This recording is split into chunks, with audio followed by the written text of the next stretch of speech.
What are you doing here? Why are you watching an instructional video on a holiday?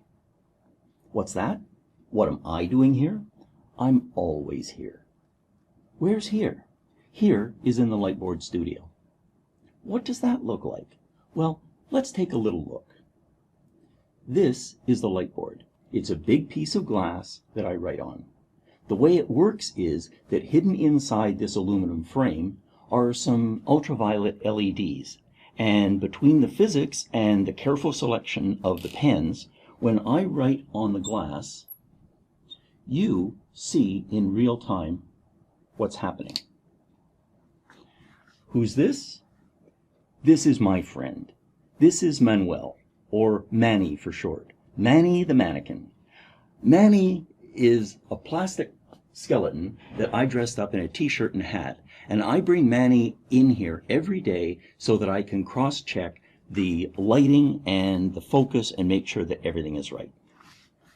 You know, Manny, you might be the only one who watches every lecture that I give, and you never complain. So, what else is going on here? Well, this is the table that I use to hold my laptops, and over here you can see two bright spots. Well, those are reflection off of the front of the glass of some wall-mounted lights that we have.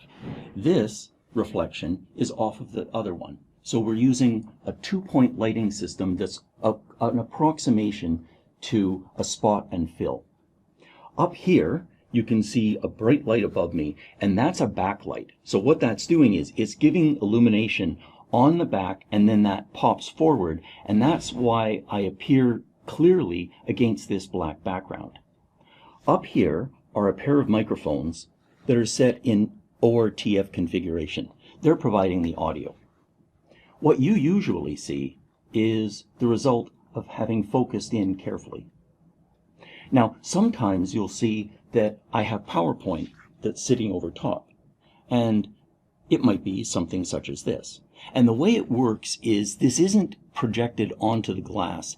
This is done in a video mixer, and it's done using something that's called upstream luma keying. And what happens is that it's wherever there's black in the background, and then that is projected forward, and this because it's upstream, it overtakes the video that's coming from the camera, and so it appears that it's in front of me. So this part is done by the physics in the room, and this part is being done by some electronic processing. Now, you might wonder, how is it that I write this? Some of you have commented, oh, how does he write backwards? Well, I don't write backwards. I write normally. And what's happening is that the camera that's picking this up is doing a mirror flip. How can I show that to you really clearly? Well, take a look at this ordinary wall clock and observe where the second hand is going. And that second hand is going in a clockwise direction. But to you, it appears to be going in a counterclockwise direction. And the reason is that the camera has done a mirror image. So what's happening is this would be as though you're looking over my shoulder on a chalkboard when I write in an ordinary lecture. And because of the Lightboard technology, instead of looking over my shoulder, you get to see me, and you get to see my puzzled expression and my triumphant expression and all those other expressions that come along with being a human who's giving a lecture to you. So that's it. Hope that this has done something for you, and please enjoy this holiday time.